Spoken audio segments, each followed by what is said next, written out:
ನಿವಸನ್ ಸ್ವಾನಾಂ ಪ್ರೇತಿಕೇಶಯ ಅಗ್ನೇಯೇ ಖಾಂಡವಂ ದಾತುಂ ಅರ್ಜುನಸ್ಯಾಸ ಸಾರಥಿಃ.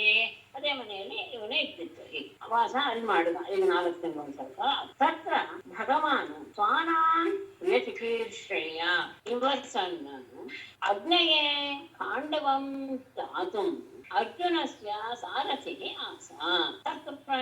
ಆರಮನೆಯಲ್ಲಿ ಭಗವಾನ್ ಪರಮಾತ್ಮನು ಸ್ವಾನಾಂ ತಮ್ಮವರಿಗೆ ಅಂದ್ರೆ ಪಾಂಡವರಿಗೆ ಪ್ರೇತಿಕೇಶಯ ಒಳ್ಳೆಯದನ್ನ ಮಾಡಬೇಕು ಎನ್ನುವ ಭಾವನೆಯಿಂದ ನಿವಾಸವನ್ನು ವಾಸ ಮಾಡ್ತಾ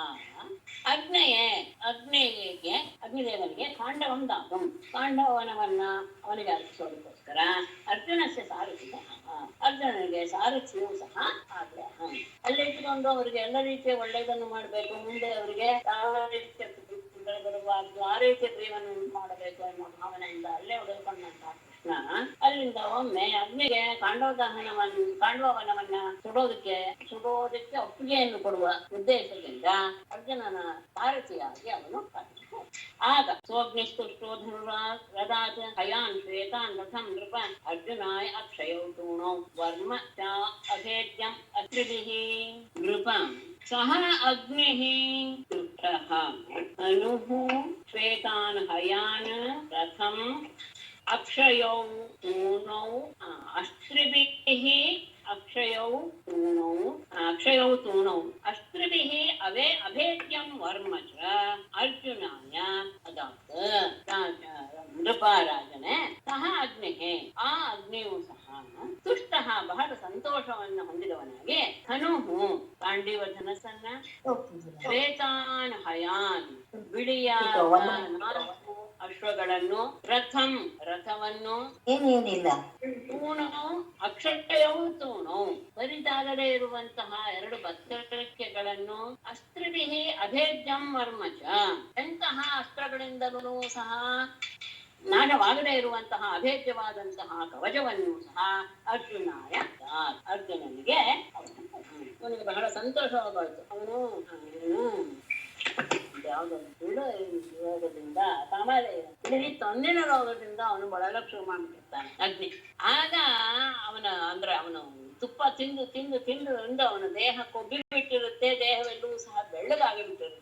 ಆಗ ಬಂದು ಕೇಳ್ಕೊಳ್ತಾನೆ ಕೃಷ್ಣನನ್ನ, ನನಗೆ ಕಾಂಡವ ದಹನವನ್ನು ಸುಡೋದಕ್ಕೆ ಅವಕಾಶ ಮಾಡಿಕೊಡು, ನಾನು ಅಲ್ಲಿ ಕಾಂಡವ ದಹನ ಶುರು ಮಾಡಿದ ತಕ್ಷಣ ಇಂದ್ರ ಮಳೆ ಸುರಿಸಿ ನನಗೆ ತೊಂದರೆ ಕೊಡ್ತಾನೆ ಅಂತ. ಆಗ ಕೃಷ್ಣ ಅವನಿಗೆ ಅಭಯ ಕೊಟ್ಟು ಅರ್ಜುನನನ್ನ ಕರೆದುಕೊಂಡು ಹೋಗಿ ಅಲ್ಲಿರುವಂತಹ ಅಂದ್ರೆ ಔಷಧಿ ಸಸ್ಯ ಎಲ್ಲ ತಿಂದ್ರೆ ಅವನ ದೇಹ ಸರಿ ಹೋಗುತ್ತೆ ಎನ್ನುವಂತಹ ಅಭಿಪ್ರಾಯದಿಂದ ಅವನು ಕೇಳ್ಕೊಂಡಿರ್ತಾನೆ. ಹಾಗಾಗಿ ಅವನು ಇಂದ್ರ ಮಳೆ ಸುರಿತಾ ಇದ್ದಾಗ ಒಂದು ಚಪ್ರನೇ ಹಾಕ್ತಿರ್ತಾನೆ ಅರ್ಜುನ ಬಾಣದಿಂದ. ಆಗ ಎಲ್ಲವನ್ನೂ ಸಹ ತನ್ನ ದೇಹ ಸರಿ ಮಾಡಿಕೊಂಡಂತಹ ಅಗ್ನಿಗೆ ಸಂತೋಷ ಬಗ್ಗೆ ಅವನು ಗಾಂಡೀವ ಧನಸ್ಸು, ಒಂದು ರಥ, ಅದಕ್ಕೆ 4 ಬಿಳಿಯ ಕುದುರೆಗಳು, ಬರಿದಾಗದೇ ಇರುವ ಅಕ್ಷಯವಾದಂತಹ 2 ಬತ್ತಳಿಕೆಗಳು, ಎಂತಹ ಅಸ್ತ್ರಗಳಿಂದಲೂ ಸಹ ಭೇದಿಸಲು ಅಸಾಧ್ಯವಾದಂತಹ ಕವಚವನ್ನು ಸಹ ಅವನು ಅರ್ಜುನಿಗೆ ಕೊಡ್ತಾನೆ.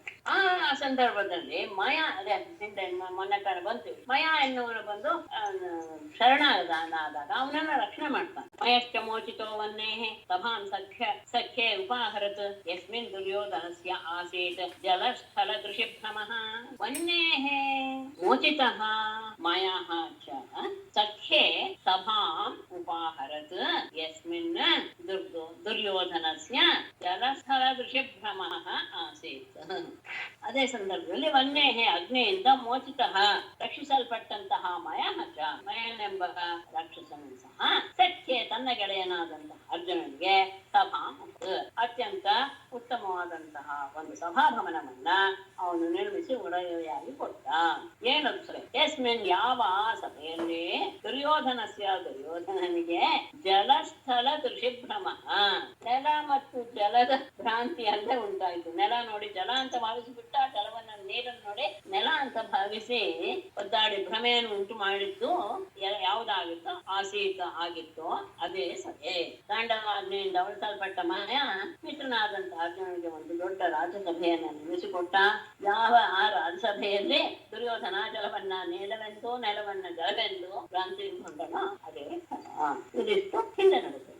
ಅದಾದ್ಮೇಲೆ ಕಾಳಿಂದಿಯನ್ನ ಅವನು ಕರ್ಕೊಂಡು ಬರ್ತಾನೆ ಧೃತರಾಷ್ಟ್ರನ ಹತ್ರ.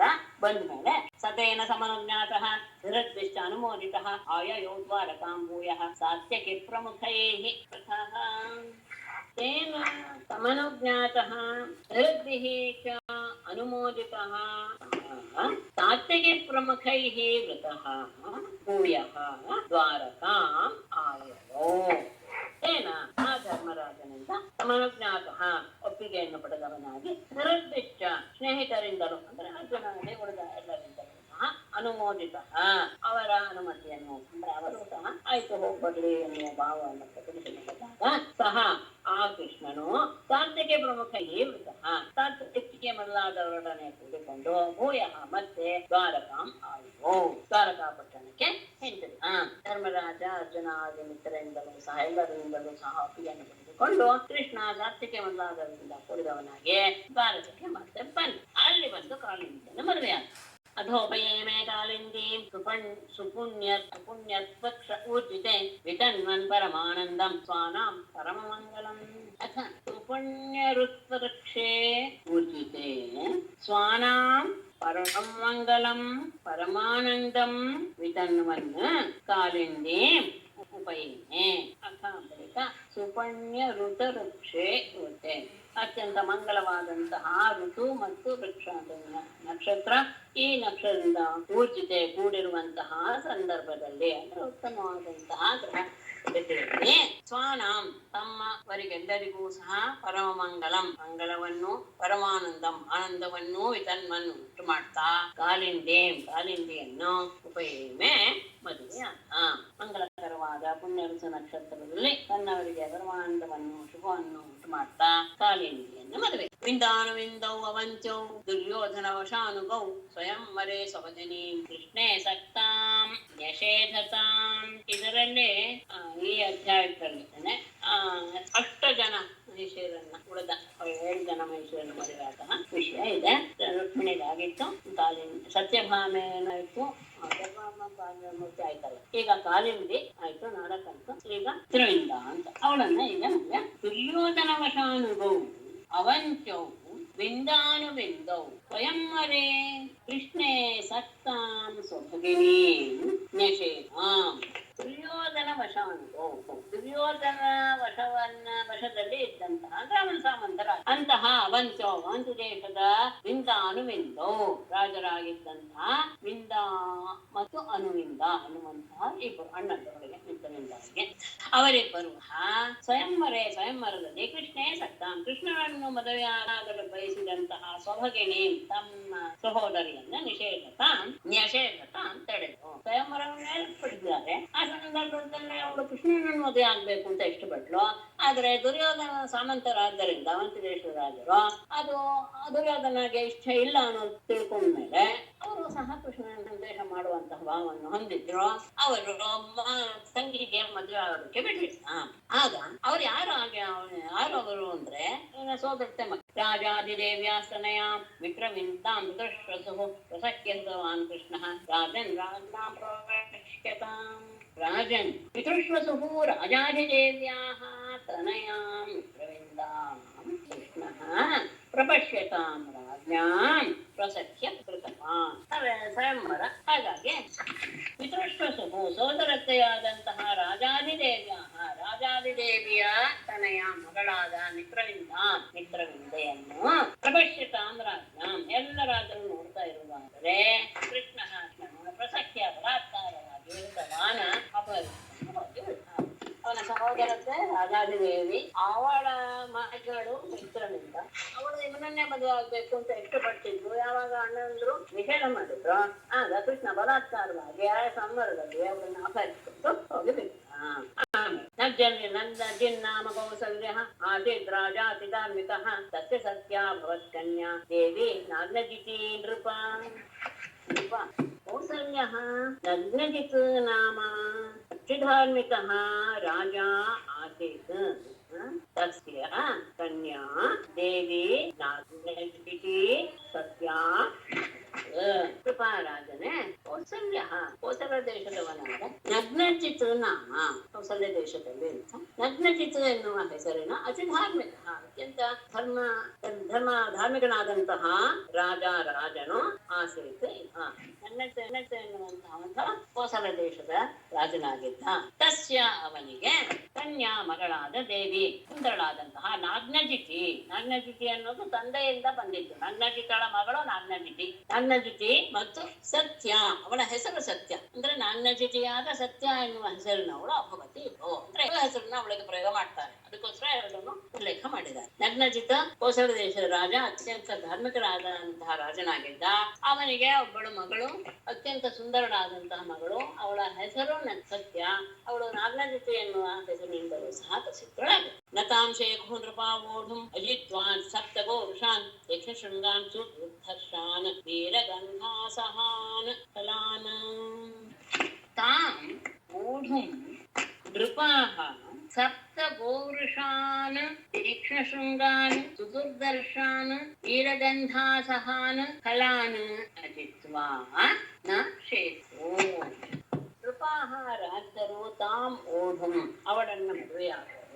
ಸಪ್ತಗೋರುಷಾನ್ 7 ಬಲಿಷ್ಠವಾದಂತಹ ಎತ್ತುಗಳು, ಹುಲಿಗಳು. ತೀಕ್ಷ್ಣ ಶೃಂಗಾನ್ ಅತ್ಯಂತ ಹರಿತವಾದ ಶೃಂಗಗಳಿರುವಂಥವು. ಸುದುರ್ದರ್ಶಾನ್ ಎದುರಿಸಲು ಅಸಾಧ್ಯವಾದಂತಹ. ವೀರಗಂಧ ಅಸಹಾನ್ ವೀರಶಾಲಿಗಳಾದ ಮನುಷ್ಯರ ದೇಹದ ಗಂಧವನ್ನೇ ಸಹಿಸಲು ಸಾಧ್ಯವಿಲ್ಲದೆ ಇರುವ. ಫಲಾನ್ ಅತ್ಯಂತ ದುಷ್ಟ ಅನ್ನೋದಕ್ಕಿಂತ ಎದುರಿಸಲು ಅಶಕ್ಯವಾದದ್ದು ಧೈರ್ಯಶಾಲಿಗಳಾದಂತಹ ಅವುಗಳನ್ನ ಅಜಿತ್ವ ಗೆಲ್ಲದೆ ಅವರೆಲ್ಲರೂ ಸಹ ಸೋತು ಹೋದರು. ಅಂದ್ರೆ ರಾಜ ಯೋಗ್ಯರಾದವರಿಗೆ ರಾಜಕುಮಾರರೇ ಮದುವೆ ಆಗಲಿ ಅನ್ನೋ ಉದ್ದೇಶದಿಂದ ಈ ರೀತಿಯಾದಂತಹ ಒಂದು ಸ್ಪರ್ಧೆಯನ್ನು ಇಟ್ಟಿದ್ದ. 7 ಅತ್ಯಂತ ಎದುರಿಸಲು ಅಶಕ್ಯವಾದಂತಹ ಹರಿತವಾದಂತಹ ಶೃಂಗವುಳ್ಳಂತಹ 7 ಗೂಳಿಗಳು. ಅವುಗಳಿಗೆ ವೀರ ಪುರುಷರ ದೇಹದ ವಾಸನೆಯೂ ಸಹ ಸಹಿಸ್ತಾ ಇರಲಿಲ್ಲಂತೆ. ಅಂತಹ ಅವುಗಳನ್ನ ಗೆಲ್ಲದೆ ಇವಳನ್ನ ಮದುವೆ ಆಗೋದಕ್ಕೆ ಆಗಲಿಲ್ಲ. ಹಾಗಾಗಿ ಯಾರು ಸಹ ಅವಳನ್ನ ಮದುವೆ ಆಗಿಲ್ಲ. ತಾಂ ಶುದ್ಧಾಂ ವಿಷಜಿಲ್ಲಭ್ಯಾಂ ಭಗವಾನ್ ಸಾತ್ವತಾಂ ಪತಿಃ ಜಗಾಮ ಕೌಸಲ್ಯಪುರಂ ಸೈನ್ಯೇನ ಮಹತಾಮೃತಃ. ವಿಷಜಿಲ್ಲಭ್ಯಾಂ ತಾಂ ಕೃತ್ವಾ ಭಗವಾನ್ ಸಾತ್ವತಾಂ ಪತಿಃ ಮಹತಾ ಸೈನ್ಯೇನ ವೃತಃ ಕೌಸಲ್ಯಪುರಂ ಜಗಾಮ. ವಿಷಜಿಲ್ಲಭ್ಯಾಂ ಯಾರು ಆ ಗೋಳಿಗಳನ್ನ ಗೆಲ್ತಾರೋ ಅವರಿಗೆ ಅವಳು ಸಿಗ್ತಾಳೆ ಅಂತ ತಾಂ ಅವಳ ವಿಷಯವನ್ನ ಶುದ್ಧ ಕೇಳಿದ ಭಗವಾನ್ ಸಾತ್ವತಾಂ ಪತಿಃ ಪೂಜ್ಯನಾದ ಯದುವಂಶದ ಒಡೆಯನಾದ ಕೃಷ್ಣನು ಮಹತಾ ಸೈನ್ಯೇನ ವೃತಃ ದೊಡ್ಡ ಸೈನ್ಯದೊಡನೆ ಕೂಡಿಕೊಂಡವನಾಗಿ ಕೌಸಲ್ಯಪುರಂ ಜಗಾಮ. ಕೋಸಲ ದೇಶಕ್ಕೆ ಅಂದ್ರೆ ಈ ರೀತಿಯಾದಂತಹ ಒಂದು ಸ್ಪರ್ಧೆ ಇದೆ ಅಂತ ಗೊತ್ತಾದಾಗ ಕೃಷ್ಣ ತಾನು ಅವಳನ್ನು ಪಡಿಬೇಕು ಅನ್ನೋ ಉದ್ದೇಶದಿಂದ ಕೋಸಲ ದೇಶಕ್ಕೆ ಬಂದ. ಅವನನ್ನು ನೋಡಿ ಬಹಳ ಖುಷಿ ಆಗೋಯ್ತು ರಾಜನಿಗೆ. ಕೋಸಲ ಪರಿಪ್ರೀತಃ ಪ್ರತ್ಯುತ್ಥಾನಾಸನಾದಿಭಿಃ ಅರ್ಹಣೇನಾಪಿ ಗುರುಣಾ ಪೂಜಯನ್ ಪ್ರತಿನಂದಿತಃ. ಪ್ರೀತಃ ಕೋಸಲಪತಿಃ ಸ್ಥಿತಃ ಪ್ರತ್ಯುತ್ಥಾನ ಆಸನಾದಿಭಿಃ ಗುರುಣಾ ಅರ್ಹಣೇನ ಪೂಜಯನ್ ಪ್ರತಿನಂದಿತಃ ಅಸ್ಮಿ. ಪ್ರೀತಃ ಕೋಸಲಪತಿಃ ಅತ್ಯಂತ ಆನಂದಗೊಂಡಂತಹ ಕೋಸಲ ದೇಶದ ರಾಜನಾದ ನಗ್ನಜಿತನು ಪ್ರತ್ಯುತ್ಥಾನ ಆಸನಾದಿಭಿಃ ಬಂದಂತಹ ಕೃಷ್ಣನನ್ನ ಎದುರುಗೊಂಡು ಅವನಿಗೆ ಆಸನ ಇತ್ಯಾದಿಗಳನ್ನೆಲ್ಲ ಕೊಟ್ಟು ಗುರುಣ ಅರ್ಹಣೇನ ಅತ್ಯಂತ ಯೋಗ್ಯವಾದ ರೀತಿಯ ಪೂಜೆಯಿಂದ ಪೂಜೆಯನ್ನ ಸತ್ಕಾರ ಮಾಡ್ತಾ ಪ್ರತಿನಂದಿತ. ಅಷ್ಟೇ ಅಲ್ಲ, ಕೃಷ್ಣನಿಂದಲೂ ಸಹ ಅವನು ಗೌರವವನ್ನು ಪಡೆದುಕೊಂಡ. ಬಂದಂತಹ ಕೃಷ್ಣನಿಗೆ ಯೋಗ್ಯ ರೀತಿಯಲ್ಲಿ ಸತ್ಕಾರ ಮಾಡಿದ ಬಹಳ ಆನಂದವಾಗೋಯ್ತು. ನಗ್ನಜಿತರಾಜನಿಗೆ ಬಂದಂತಹ ಅವನಿಗೆ ಯೋಗ್ಯ ರೀತಿಯಲ್ಲಿ ಸತ್ಕಾರ ಮಾಡಿದ್ಮೇಲೆ ಇವನು ಸಹ ಅವನಿಗೆ ಯೋಗ್ಯ ರೀತಿಯಲ್ಲಿ ಅವನನ್ನು ಸಹ ಇವನು ಅಭಿನಂದಿಸಿದ. ವರಂ ವಿಲೋಕ್ಯಾಭಿಮತಂ ಸಮಾಗತಂ ನರೇಂದ್ರ ಕನ್ಯಾ ಚಕಮೇ ರಮಾಪತಿಂ ಭೂಯಾದಯಂ ಮೇ ಪತಿರಾಟಿಶೋಮಲಾಃ ಕರೋತು ಸತ್ಯಾಃ ಯದಿ ಮೇ ಧೃತೋ ರಥೈಃ. ರಮಾಪತಿಂ ಅಭಿಮತಂ ರಮಾಪತಿಂ ವರಂ ಸಮಾಗತಂ ವಿಲೋಕ್ಯ ನರೇಂದ್ರ ಕನ್ಯಾ ಚಕಮೇ ಯದಿ ರಥೈಃ ಮೇ ಧೃತಃ ಅಯಂ ಮೇ ಪತಿಃ ಭೂಯಾತ್ ಅಮಲಾಃ ಆಶಿಷ್ಠಃ ಸತ್ಯಾಃ ಕರೋತು. ಬೇರೆ ರೀತಿಯಾಗಿ ಉತ್ತರೀಯದಲ್ಲಿ ಅಲ್ಲ, ಇನ್ನೊಂದು ಟಿಪ್ಪಣಿಯಲ್ಲಿ ಹೇಳ್ತಾರೆ, ಯದಿಮೆ ವ್ರತೈಹಿ ಧೃತಃ. ಸರಿ, ನಾನು ಹೇಳಿ ಸರಿ, ಅದೇ ಸರಿ ಇದೆ ಅಂದ್ರೆ ಅದೇ ರೀತಿಯಲ್ಲಿ ನಾನು ಹೇಳಿದ್ದೇನೆ. ಅವಳು ಅಭಿಮತಂ, ತನಗೆ ಇಷ್ಟವಾದಂತಹ, ನನಗೆ ಪ್ರೀತಿಪಾತ್ರನಾದಂತಹ ರಮಾಪತಿಂ ಪರಮಾತ್ಮನೇ, ಕೃಷ್ಣನೇ, ವರಂ ಸಮಾಗತಂ ಎನ್ನುತ್ಯ, ತನ್ನನ್ನ ವರಿಸೋದಕ್ಕೋಸ್ಕರ ಅವನೇ ಬಂದಿದ್ದಾನೆ ಅನ್ನೋದನ್ನ ನೋಡಿ, ನರೇಂದ್ರ ಕನ್ಯಾ ಚಕಮೆ, ಆ ರಾಜನ ಮಗಳಾದಂತಹ ಸತ್ಯೆಯು ಬಹಳ ಆನಂದ ಪಟ್ಟಳು, ಅವನನ್ನೇ ಮದುವೆ ಆಗ್ಬೇಕು ಅಂತ. ಹಾಗಾಗಿ ಅವಳು ಮನಸ್ಸಿನಲ್ಲಿ ಸಂಕಲ್ಪ ಮಾಡ್ತಾಳೆ, ಯದಿ ಮೇ ವ್ರತೈಹಿ ಧೃತಃ, ಒಂದು ವೇಳೆ ನಾನು ಇಲ್ಲಿಯವರೆಗೂ ಸಹ ಒಳ್ಳೊಳ್ಳೆಯ ವ್ರತಗಳು ಇತ್ಯಾದಿಗಳಿಂದ ನಾನು ನಿಯಮಗಳನ್ನ ಹಿಡಿದಿದ್ದೇ ಹೌದಾದರೆ, ಮೇ ಅಯಂ ಪತಿ ಭೂಯ, ಈತನೇ ನನಗೆ ಗಂಡನಾಗಲಿ ಅಷ್ಟೇ. ಅಮಲಾಹ ಆಶಿಷಃ, ಅಂದ್ರೆ ಯಾವ ದುಷ್ಟ ವಿಚಾರವಿಲ್ಲದೆ ಇರುವಂತಹ ನನ್ನ ಬಯಕೆಗಳೆಲ್ಲವೂ ಸಹ, ಅಂದ್ರೆ ಈತನೇ ಗಂಡನಾಗಲಿ ಎನ್ನುವಂತಹ ಬಯಕೆಗಳು ಸತ್ಯ ಕರಡು, ನನ್ನ ವಿಷಯದಲ್ಲಿ ಅವುಗಳೆಲ್ಲವೂ ಸಹ ಸತ್ಯವಾಗಿ, ಅಂದ್ರೆ ನಾನು ವರ್ತನೆಗಳನ್ನ ಪಾಲಿಸ್ತಾ ಯೋಗ್ಯ ರೀತಿಯಲ್ಲಿ ನಡೆದುಕೊಂಡು ಬಂದು ನನ್ನ ಮನಸ್ಸು ನಿಷ್ಕಲ್ಮಶವೇ ಆಗಿದ್ದರೆ, ನನ್ನ ಮನಸ್ಸಿನಲ್ಲಿ ಯಾವ ಆಶೆಗಳು ಉಂಟಾದವೋ ಆ ಮನೋರಥಗಳೆಲ್ಲವೂ ಸಹ ನಿಜವಾಗಲಿ ಅಂತ ಅವಳು, ಅಂದ್ರೆ ಬಹಳ ದಿವಸದಿಂದ ಅವನನ್ನ ಬಯಸ್ತಾ ಇದ್ದಿದ್ಲು. ಅದಕ್ಕೆ ಅಭಿಮತಂ ರಮಾಪತಿ, ತನಗೆ ಇಷ್ಟನಾದಂತಹ ರಮಾಪತಿಯೇ ಬಂದಿದ್ದಾನೆ, ವರಂ ಸಮಾಗತಂ, ತನ್ನನ್ನ ಕೇಳೋದಕ್ಕೆ ಬಂದಿದ್ದಾನೆ ಅನ್ನೋದು ಕೇಳಿದ ತಕ್ಷಣ ಅವಳಿಗೆ ಬಹಳ ಆನಂದವಾಗೋಯ್ತು. ಅವನನ್ನ ಅವಳು ಬಯಸಿದ್ಲು. ಆದ್ರೆ ಯಾವುದೇ ಕಾರಣಕ್ಕೂ ಅವನು ತಪ್ಪು ಹೋಗ್ಬಾರ್ದು ಅನ್ನೋ ಉದ್ದೇಶದಿಂದ ತಾನು ಮಾಡಿದಂತಹ ಎಲ್ಲ ಕೆಲಸಗಳನ್ನು ಸಹ ಮನಸ್ಸಿನಲ್ಲಿ ತಂದುಕೊಂಡು, ಈ ಎಲ್ಲವೂ ಸಹ ನಿಜವಾಗಿ ಫಲಿಸಿದ್ದೇ ಹೋದಾದ್ರೆ ಎಲ್ಲವೂ ಸಹ ಪೂರ್ಣವಾಗಲಿ ಅಂತ ಮನಸ್ಸಿನಲ್ಲಿ ಹೇಳಿ. ಆಮೇಲೆ ಇಲ್ಲಿ ಒಂದು ವಿಷಯ, ಮುಂದಿನ ಮಾತು ಸಹ ಅವಳೇ ಹೇಳ್ತಾಳೆ ಅಂತ ಅನ್ಕೊಳ್ಬೇಕು.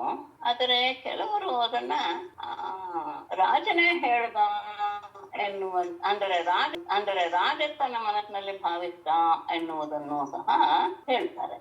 ಆದರೆ ಅದು ಆಗಲ್ಲ. ಯಾಕೆಂದ್ರೆ ಈ ಶ್ರೀಧರ್ಯದಲ್ಲಿ ಕೆಳಗಡೆ ಇರುವಂತಹ ಟಿಪ್ಪಣಿಯಲ್ಲಿ ಹೇಳ್ತಾರೆ, ವರಮಿತ್ಯಾದಿ ಶ್ಲೋಕದ್ವಯೇನ ನಾಗ್ನಜಿತಿ ಉತ್ಸಾಹಂ ನಿರೂಪ್ಯ ರಾಜ ಪ್ರಾರ್ಥನಾ ಮಾಹ ಅಂತ ಮುಂದಿನ ಶ್ಲೋಕಕ್ಕೆ ಕೊಟ್ಟಿದ್ದಾರೆ. ಅಂದ್ರೆ ವರಮಿ ಶ್ಲೋಕ 36 ಮತ್ತು 37ನೇ ಶ್ಲೋಕ ಎರಡೂ ಸಹ ಒಳ್ಳೆ ಸತ್ಯನೇ ಹೇಳಿದ್ದು ಅಂತ ಭಾವಿಸಿ ಅವಳಲ್ಲಿರುವಂತಹ ಅಪೇಕ್ಷೆಯನ್ನು ನೋಡಿದಂತಹ ರಾಜ ಅವನನ್ನ ಅಪೂಜಿಸ್ತಾನೆ ಪರಮಾತ್ಮನನ್ನ ಅಂತ ಇದೆ. ಹಾಗಾಗಿ ಈ ಶ್ಲೋಕವು ಸಹ ಸತ್ಯನೇ ಹೇಳಿರೋದು ಅಂತಾನೆ ಇಟ್ಕೊಳ್ಳೋಣ. 58ನೇ ಅಧ್ಯಾಯದಲ್ಲಿ ಕೃಷ್ಣನ ಮಹೇಶ್ವರ ಬಗ್ಗೆ, ಅದ್ರ ಮೊದಲ 3 ರುಕ್ಮಿಣಿ, ಸತ್ಯಭಾಮ, ಜಾಂಬವತಿ ಬಗ್ಗೆ.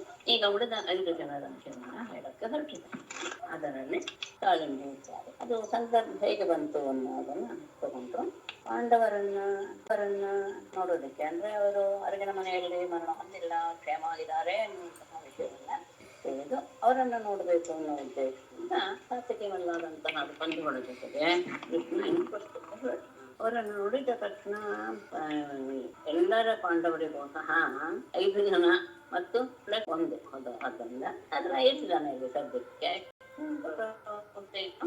ಅಲ್ಲಿ ಇಲ್ಲ. ಹಾಗಾಗಿ 5 ಇಂದ್ರಿಯಗಳು ಸಹ ಹೇಗೆ ಪ್ರಾಣ ಬಂದ ತಕ್ಷಣ ತಮ್ಮ ಕೆಲಸವನ್ನ ಚುರುಕಾಗಿ ಮಾಡಕ್ಕೆ ಮಾಡುತ್ತೋ, ಹಾಗೆ 5 ಜನರಲ್ಲೂ ಸಹ ಪ್ರಾಣ ಸಂಚಾರವಾಯಿತು ಅನ್ನುವ ರೀತಿಯಲ್ಲಿ ಎಲ್ಲರೂ ಒಟ್ಟಿಗೆ ನಿಂತರು ಅನ್ನೋದನ್ನ ಚೆನ್ನಾಗಿದೆ.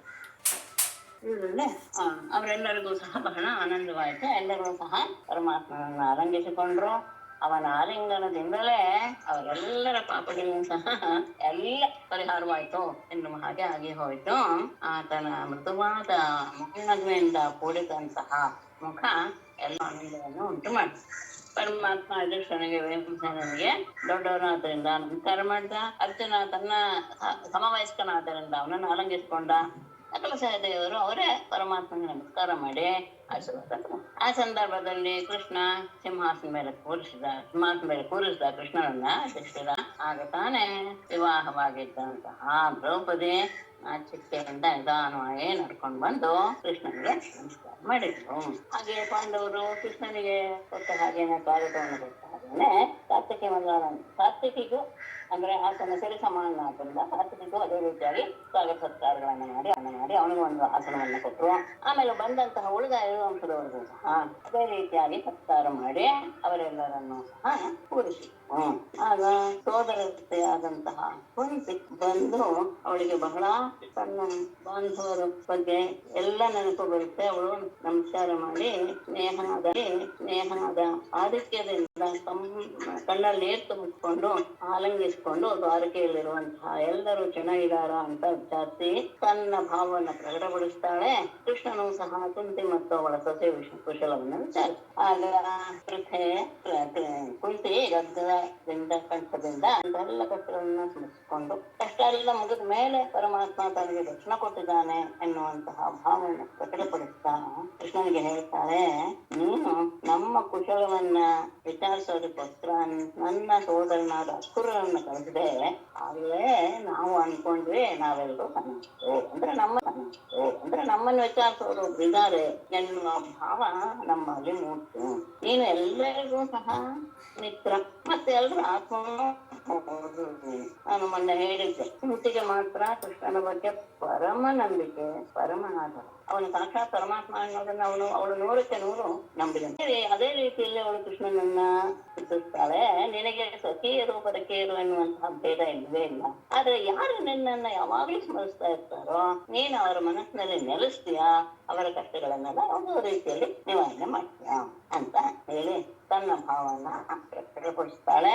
ಇದಿಷ್ಟನ್ನು ಹೇಳುವಾಗಿಯೂ ತುಂಬಾ ಪುಣ್ಯವನ್ನ ಆಚರಿಸಿಬಿಟ್ಟಿದ್ದೇವೆ. ಯಾಕೆಂದ್ರೆ ಯೋಗೇಶ್ವರರು ಎಷ್ಟೆಲ್ಲಾ ತಪಸ್ಸು ಮಾಡ್ತಾರೆ, ಧ್ಯಾನ ಮಾಡ್ತಾರೆ, ಅವರಿಗೂ ಸಹ ನೀನು ಕಣ್ಣೇ ಕಾಣಿಸಲ್ಲ. ಅಂತಹ ನೀನು ನಮ್ಮ ಮನೆಗೆ ಬಂದು ನಮ್ಗೆ ದರ್ಶನ ಕೊಡ್ತಾ ಇದೀಯಾ ಅಂದ್ರೆ, ನಾವು ಅಲ್ಪ ಬುದ್ಧಿಯವರು ಸಂಸಾರದಲ್ಲಿ ಮುಳುಗಿ ಹೋದವರು, ನಮಗೆ ನೀನು ದರ್ಶನ ಕೊಡ್ತಾ ಇದೀಯಾ ಅಂದ್ರೆ ನಾವು ನಿಜವಾಗ್ಲೂ ಬಹಳ ಪುಣ್ಯ ಮಾಡಿರ್ಬೇಕು ಅಂತ ಹೇಳಿಕೊಂಡು ಮಳೆಗಾಲದ 4 ತಿಂಗಳು ಇಲ್ಲೇ ಇರಬೇಕು ಅಂತ ಪರಮಾತ್ಮನ ಬೇಡ್ಕೊಳ್ತಾನೆ. ಹಾಗೆ ಪರಮಾತ್ಮ ಅಲ್ಲೇ ಇಂದ್ರಪ್ರಸ್ಥದ ಜನರಿಗೆಲ್ಲ ಆನಂದವನ್ನು ಉಂಟು ಮಾಡ್ತಾ ಅಲ್ಲಿ ಇದ್ದಂತಹ ಒಮ್ಮೆ ಅರ್ಜುನನ ಜೊತೆಗೆ ಅರ್ಜುನ ಹೊರಟಿರ್ತಾನೆ ಬೇಟೆಗೆ, ಅವನ ಜೊತೆ ಕೃಷ್ಣನು ಹೊರಡ್ತಾನೆ. ಆ ಅರ್ಜುನ ಗಾಂಡೀವವನ್ನು ತೆಗೆದುಕೊಳ್ತಾನೆ. ಅಕ್ಷಯಬಾಣಗಳಿರುವಂತಹದ್ದೆಲ್ಲ ಕಪಿಧ್ವಜಾಂಕಿತವಾದ ರಥ ಏರಿ ಬತ್ತರಿಕೆಯನ್ನು ಕಟ್ಟಿ ಕವಚವನ್ನು ತೊಟ್ಟು ದಟ್ಟವಾದ ಅರಣ್ಯಕ್ಕೆ ಕೃಷ್ಣನ ಜೊತೆ ಹೋಗ್ತಾನೆ. ಅಲ್ಲಿ ಅನೇಕ ರೀತಿಯ ಪ್ರಾಣಿಗಳನ್ನೆಲ್ಲ ಬಾಣಗಳು ಹೊಡೆದುಕೊಂಡ. ಪರ್ವದಿನ ಆದ್ದರಿಂದ ಆಹಾರಕ್ಕೆ ಶುದ್ಧವಾದಂತಹ ಅವುಗಳನ್ನ ಸೇವಕರೆಲ್ಲರೂ ಸಹ ಅದನ್ನು ತೆಗೆದುಕೊಂಡು ಬಾಳ ಅಷ್ಟರಲ್ಲಿ ಬೇಟೆಯಿಂದ ಬಳಲಿ ಬಾಯಾದಂತಹ ಜನ ಯಮುನಾ ನದಿಯ ಬಳಿಗೆ ಹೋದ. ಕೃಷ್ಣಾರ್ಜುನರು ಅಲ್ಲಿ ಕೈ ಕಾಲು ತೊಳೆದು ಆಗಮನ ಮಾಡಿ ಸ್ವಚ್ಛವಾದ ನೀರನ್ನು ಕುಡಿತಾರೆ. ಆಗ ಅಲ್ಲಿ ಒಬ್ಬಳು ಕನ್ಯೆಯನ್ನ ಆಗ ಅರ್ಜುನ ಕೃಷ್ಣನ ಕೇಳ್ತಾನೆ, ಅವಳು ಯಾರು ಏನು ಅಂತ. ಕೃಷ್ಣ ಹೇಳ್ತಾನೆ, ನೀನೇ ಹೋಗಿದ್ದೆ. ಹಾಗೆ ಕೃಷ್ಣ ಹೇಳಿದ ಮೇಲೆ ಅರ್ಜುನ ಅಲ್ಲಿಗೆ ಬಂದು ಸುಂದರಿಯಾದಂತಹ ಅವಳನ್ನು ಕೊಟ್ಟು ಹೇಳ್ತಾನೆ, ನೀನ್ ಯಾರು, ಯಾರ ಮಗಳು, ಎಲ್ಲಿಂದ ಬಂದಿದ್ಯಾ, ಏನ್ ಮಾಡಕ್ಕೆ ಬಯಸ್ತಾ ಇದೀಯಾ, ನಿನ್ನನ್ನು ನೋಡಿದ್ರೆ ಉತ್ತಮನಾದಂತಹ ಪತಿಯನ್ನು ಪಡೆಯೋದಕ್ಕೋಸ್ಕರ ನೀನು ಬಯಸ್ತಾ ಇರೋ ಹಾಗೆ ಕಾಣುತ್ತೆ, ಎಲ್ಲವನ್ನು ತಿಳಿಸು ಅಂತ ಹೇಳಿದಾಗ ಅವಳು ಹೇಳ್ತಾಳೆ, ನಾನು ಸೂರ್ಯದೇವನ ಪುತ್ರಿ, ಎಲ್ಲರಲ್ಲೂ ಶ್ರೇಷ್ಠನಾದಂತಹ ಎಲ್ಲರಿಗೂ ವರವನ್ನು ಕೊಡುವಂತಹ ವಿಷ್ಣುವೇ ನನ್ನ ಪತಿ ಆಗ್ಬೇಕು ಅಂತ ನಾನು ಉಗ್ರ ತಪಸ್ಸಿನಲ್ಲಿ ನಿರತಳಾಗಿದ್ದೀನಿ. ಲಕ್ಷ್ಮಿಯ ವಾಸಸ್ಥಾನನಾದಂತಹ ವಿಷ್ಣುವನ್ನು ಬಿಟ್ಟು ಇನ್ನೊಬ್ರು ಯಾರನ್ನೂ ಸಹ ನಾನು ವರಿಸುವುದಲ್ಲ, ಅಂದ್ರೆ ನಿನಗೆ ಅಲ್ಲ ನಾನು ಅನ್ನೋದನ್ನು ಸಹ ಸೂಕ್ಷ್ಮವಾಗಿ ತಿಳಿಸ್ಬಿಡ್ತಾರೆ. ಅನಾಥರನ್ನೆಲ್ಲ ಕಾಪಾಡುವಂತಹ ಪರಮಾತ್ಮ ಮುಕುಂದ ಅನ್ನೋ ವಿಷಯದಲ್ಲಿ ಸಂತೋಷ ಅನುಗ್ರಹ ಮಾಡಿ. ನಾನು ಕಾಲಿಂದಿ ಎನ್ನುವ ಹೆಸರಿನಿಂದ ಪ್ರಸಿದ್ಧರಾಗಿದ್ದೇನೆ. ಯಮುನಾದ್ರೆ ಒಂದು ಭವನವನ್ನು ನಿರ್ಮಿಸಿಕೊಟ್ಟಿದ್ದಾರೆ, ಅದರಲ್ಲಿ ವಾಸ ತಪಸ್ ಮಾಡ್ತಾ ಇದ್ದೇನೆ, ಅಚ್ಯುತನ ದರ್ಶನವಾಗುವವರೆಗೂ ಇರ್ತೇನೆ. ಈ ಎಲ್ಲ ವಿಷಯವನ್ನು ತೆಗೆದುಕೊಂಡು ಕೃಷ್ಣನಿಗೆ ಹೇಳಿದಾಗ ಅವನು ಕಾಳಿಂದಿಯನ್ನು ಸಹ ರಥದಲ್ಲಿ ಕೂಡಿರಿಸಿಕೊಂಡು ಧರ್ಮರಾಜನ ಬಳಿಗೆ ಬಂದ. ಈ ಸಂದರ್ಭ ಘಟನೆ ನಡೆಯುವುದಕ್ಕೆ ಮೊದಲೇನೆ ಹಿಂದೆ ಒಂದು 3 ಘಟನೆ ನಡೆದಿರುತ್ತೆ. ಯಾಕೆಂದ್ರೆ ಗಾಂಡೀವ ಧನಸ್ಸನ್ನು ತೆಗೆದುಕೊಂಡು ಹೊರಟ ಅಂತಾನೆ ವಿಷಯ ತಗೊಂಡಿರೋದ್ರಿಂದ ನಾವು ಊಹಿಸ್ಬೋದು, ಮುಂದೆ ಹೇಳುವಿಕೆಗಳು ಮೊದಲೇ ಆಗಿದೆ ಅಂತ. ಯಾವ್ದ್ಯಾವ್ದು? ಪಾಂಡವರಿಗೆ ಭಗವಂತ ವಿಶ್ವಕರ್ಮನಿಂದ, ದೇವ ಶಿಲ್ಪಿಯಾದ ವಿಶ್ವಕರ್ಮನಿಂದ ಅತ್ಯಂತ ಅದ್ಭುತವಾದಂತಹ ಒಂದು ನಗರವನ್ನ ನಿರ್ಮಾಣ ಮಾಡಿ ಕೊಡ್ಸಿದ್ದ. ಅಷ್ಟೇ ಅಲ್ಲ, ತನ್ನವರಿಗೆ ಪ್ರಿಯವಾಗ್ಲಿ ಎನ್ನುವ ಉದ್ದೇಶದಿಂದ ಅಲ್ಲಿಯೇ ಅವನು ವಾಸ ಮಾಡ್ತಾ ಇದ್ದಾಗ ಅಗ್ನಿಗೆ ಕಾಂಡವನವನ್ನ ಅರ್ಪಿಸುವಂತಹ ಸಂದರ್ಭದಲ್ಲಿ ಅದನ್ನ ಹೇಳಿದ್ದೇನೆ. ಅಗ್ನಿಗೆ ಬಹಳ ಅನಾರೋಗ್ಯವಾಗಿಬಿಟ್ಟಿದ್ರಿಂದ ಕಾಂಡವನದಲ್ಲಿರುವಂತಹ ಔಷಧಿಯ ಸಸ್ಯಗಳನ್ನ ಸೇವಿಸಿದ್ರೆ ತನ್ನ ಆರೋಗ್ಯ ಸರಿ ಹೋಗುತ್ತೆ ಎನ್ನುವುದು ಆದಾಗ ಪ್ರತಿ ಬಾರಿನೂ ಇಂದ್ರ ಅವನಿಗೆ ತೊಂದರೆ ಕೊಡ್ತಾ ಇದ್ದ. ಆಗ ಕೃಷ್ಣನನ್ನು ಆಶ್ರಯಿಸಿ ಅವನ ಅನುಗ್ರಹದಿಂದ ಅರ್ಜುನನ ಮೂಲಕ ಆ ಖಾಂಡವ ದಹನವನ್ನು ಅವನು ಮಾಡ್ತಾನೆ. ಆ ಸಂದರ್ಭದಲ್ಲಿ ಅರ್ಜುನನಿಗೆ ಕೃಷ್ಣನೇ ಸಾರಥಿಯಾಗಿದ್ದ. ಆಗ ಸಂತೋಷಗೊಂಡು ಅರ್ಜುನನಿಗೆ ಗಾಂಡಿವ ಧನಸ್ಸು, ರಥ, 4 ಬಿಳಿಯಾದ ಕುದುರೆಗಳು, 2 ಅಕ್ಷಯವಾದ ಬೆತ್ತಳಿಕೆಗಳು ಮತ್ತು ಯಾವ ಶತ್ರುಗಳಿಂದಲೂ ಸಹ ಬೇಯಿಸಕ್ಕೆ ಅಸಾಧ್ಯವಾದಂತಹ ಒಂದು ಕವಚವನ್ನು ಸಹ ಅವನು ಅರ್ಜುನನಿಗೆ ಕೊಡ್ತಾನೆ. ಆ ಸಂದರ್ಭದಲ್ಲಿ ಮಯ ಬಂದು ಅರ್ಜುನನ್ನು ಕೇಳ್ಕೊಳ್ತಾನೆ, ನನ್ನನ್ನ ಮುಳುಸು ನೀನು ಪಾಂಡವದಹನ ಮಾಡುವಾಗ ನನ್ನನ್ನು ಮುಳುಸು ಅಂತ ಕೇಳ್ಕೊಂಡಾಗ ಅರ್ಜುನನಿಂದ ಅವನು ಕಾಪಾಡಲ್ಪಟ್ಟಿರ್ತಾನೆ. ಹಾಗಾಗಿ ಅವನು ಅರ್ಜುನನಿಗೆ ಒಂದು ಅದ್ಭುತವಾದಂತಹ ಒಂದು ರಾಜ್ಯಸಭೆಯನ್ನ ನಿರ್ಮಾಣ ಮಾಡಿಕೊಟ್ಟಿರ್ತಾನೆ. ಅದೇ ರಾಜ್ಯಸಭೆ ದುರ್ಯೋಧನ ಎಲ್ಲಿ ನೀರಿರುವಂತಹ ಸ್ಥಳವನ್ನ ನೆಲ ಅಂತ ತಿಳ್ಕೊಂಡ, ನೆಲವನ್ನ ಸ್ಥಳ ಅಂತ ತಿಳ್ಕೊಂಡು ಒದ್ದಾಡಿದ್ನೆಲ್ಲ ಅದೇ ಸಭೆ ಅತ್ಯಂತ ಅದ್ಭುತವಾದ ರೀತಿಯಲ್ಲಿ ಅವನು ಕಳಿಸ್ಕೊಟ್ಟು ಆಮೇಲೆ ಇದಿಷ್ಟು ಮೊದಲೇ ನಡೆದದ್ದು. ಈಗ ಕಾಳಿಂದಿಯನ್ನು ಕರ್ಕೊಂಡು ಬಂದಲ್ಲ ಅದಿಷ್ಟು ಇದು ಆಗೋಷ್ಟರಲ್ಲಿ 4 ತಿಂಗಳು ಕಳೆದಿದೆ. ಅವನು ದ್ವಾರಕೆ ನಗರಕ್ಕೆ ಕರ್ಕೊಂಡು ಹೋಗಿ ಕಾಳಿಂದಿಯನ್ನ ಅಲ್ಲಿ ಮದುವೆ ಒಳ್ಳೆಯ ಶುಭ ಮುಹೂರ್ತದಲ್ಲಿ ಅವಂತಿ ದೇಶದ ರಾಜರು ಇಂದ್ರ ಅಂತ ಸಹೋದರರು, ಅವರಿಬ್ಬರು ಸಹ ದುರ್ಯೋಧನನ ಸಾಮಂತರಾಗಿದ್ದರಿಂದ ದುರ್ಯೋಧನ ಕಡೆನೆ ಇತ್ತು. ಅವರ ತಂಗಿ ಮಿತ್ರವಿಂದೆ ಕೃಷ್ಣನಲ್ಲಿ ಅನುರಕ್ತಳಾಗಿತ್ತು. ಸ್ವಯಂವರ ಏರ್ಪಡಿಸ್ತಾನೆ. ಆದ್ರೆ ಸ್ವಯಂವರದಲ್ಲಿ ಅವಳ ಇಚ್ಛೆಗೆ ಅನುಗುಣವಾಗಿ ಕೃಷ್ಣನನ್ನ ಅವಳು ಅರಿಸ್ಬೇಕು ಅಂತಾದ್ರೆ ಸಹೋದರರು ಅವಳನ್ನ ತಡೀತಾರೆ. ಆದ್ರೆ ಆವಾಗ ಕೃಷ್ಣನೇ ಬಲವಂತವಾಗಿ ಎಲ್ಲ ರಾಜರು ನೋಡ್ತಾ ಇರುವಾಗ್ಲೇ ಬಲಾತ್ಕಾರದಿಂದ ಅವಳನ್ನ ಅಪಹಾರ ಮಾಡ್ಬಿಡ್ತಾನೆ. ಅಂದ್ರೆ ಕಾಳಿಂದಿ ಆಯ್ತು, ಮಿತ್ರವಿಂದೆ. ಆಮೇಲೆ ಕೋಸಲ ದೇಶದ ರಾಜ ನಗ್ನಜಿತ ಎನ್ನುವಂಥವನು, ಅವನಿಗೆ ಸತ್ಯ ಎನ್ನುವಂತಹ ಒಬ್ಬಳು ಮಗಳಿರ್ತಾಳೆ. ಅವಳು ನಾಗ್ನಚಿತ್ತಿ ಅಂತೂ ಸಹ ಇರ್ತಾಳೆ ತಂದೆ ಹೆಸರಿನಿಂದ. ಆತ ತನ್ನ ಮಗಳನ್ನ ಮದುವೆ ಆಗುವವರು 7 ಗಟ್ಟಿಯಾದಂತಹ ಅಂದ್ರೆ ಎದುರಿಸಲು ಅಸಾಧ್ಯವಾದಂತಹ ಸುಲಭವಾಗಿ ಯಾರಿಗೂ ಸಹ ಅವುಗಳನ್ನ ಸೋಲಿಸಕ್ಕಾಗಬಾರದು ಅಂತಹ 7 ಹೋರಿಗಳನ್ನ ಆತ ಸ್ಪರ್ಧೆಗೆ ಇಟ್ಟಿದ್ದ. ಯಾಕೆಂದ್ರೆ ಅಂತಹವರು ಮಾತ್ರ ತನ್ನ ಮದುವೆ ಆಗ್ಲಿ ಅನ್ನೋದು ಅವನ ಉದ್ದೇಶವಾಗಿತ್ತು. ಆದ್ರೆ ಯಾವ ರಾತ್ರೂ ಸಹ ಅದನ್ನ ಗೆಲ್ಲೋದಕ್ಕೆ ಆಗಲ್ಲ. ಈ ವಿಷಯ ಕೃಷ್ಣನಿಗೆ ಗೊತ್ತಾಗಿ ಈ ಹೋರಿಗಳನ್ನ ಗೆದ್ದವನಿಗೆ ಸತ್ಯ ಸಿಗ್ತಾಳೆ ಅನ್ನುವಂತಹ ಮಾತನ್ನ ಕೇಳಿ ದೊಡ್ಡ ಸೇನೊಡನೆ ಕೋಸಲ ದೇಶಕ್ಕೆ ಬರ್ತಾನೆ. ಆ ಕೋಸಲ ರಾಜ ನಗ್ನಜಿತ ಬಹಳ ಸಂತೋಷದಿಂದ ಎದ್ದು ಬಂದು ಅನೇಕ ಅಂದ್ರೆ ಕೃಷ್ಣನೇ ಬಂದ ಅಂದಾಗ ಎಲ್ಲರಿಗೂ ಸಹ ಬಹಳ ಆನಂದ. ಎಲ್ಲ ರೀತಿಯ ಸ್ವಾಗತ ವಿಚಾರಗಳಿಂದ ಆತನ ಸತ್ಕಾರ ಮಾಡಿ ಕೃಷ್ಣನು ಸಹ ಆತನ ಕೆಲ ಪ್ರಶ್ನೆಯನ್ನೆಲ್ಲ ಮಾಡಿದ ಮೇಲೆ ಸತ್ಯಾಳಿಗೆ ಗೊತ್ತಾಗುತ್ತೆ ಕೃಷ್ಣ ಬಂದಿದ್ದಾನೆ ಎನ್ನುವಂತಹ ವಿಷಯ. ತನ್ನನ್ನ ಅದಕ್ಕೆ ಬಂದಿದ್ದಾನೆ ಅಂತ ಆದ ತಕ್ಷಣ ಅವಳಿಗೆ ಬಹಳ ಆನಂದವಾಗಿ ಬಿಡುತ್ತೆ. ನನ್ನ ಎಲ್ಲ ಬಯಕೆಗಳನ್ನು ಸಹ ದೇವತೆಗಳು ಪೂರೈಸಲಿ ಅಂತ ಕೇಳ್ಕೊಳ್ತಾಳೆ. ನಾರಾಯಣಂ ನಮಸ್ಕೃತ್ಯ ನರಂ ಚೈವ ನರೋತ್ತಮಂ ದೇವೀಂ ಸರಸ್ವತೀಂ ವ್ಯಾಸಂ ತತೋ ಜಯಮುದೀರಯೇತ್. ಸರ್ವೇ ಭವಂತು ಸುಖಿನಃ, ಸರ್ವೇ ಸಂತು ನಿರಾಮಯಾಃ, ಸರ್ವೇ ಭದ್ರಾಣಿ ಪಶ್ಯಂತು, ಮಾ ಕಶ್ಚಿತ್ ದುಃಖಭಾಗ್ ಭವೇತ್. ಧನ್ಯವಾದಗಳು. ಧನ್ಯವಾದಗಳು. ನಮಸ್ತೆ.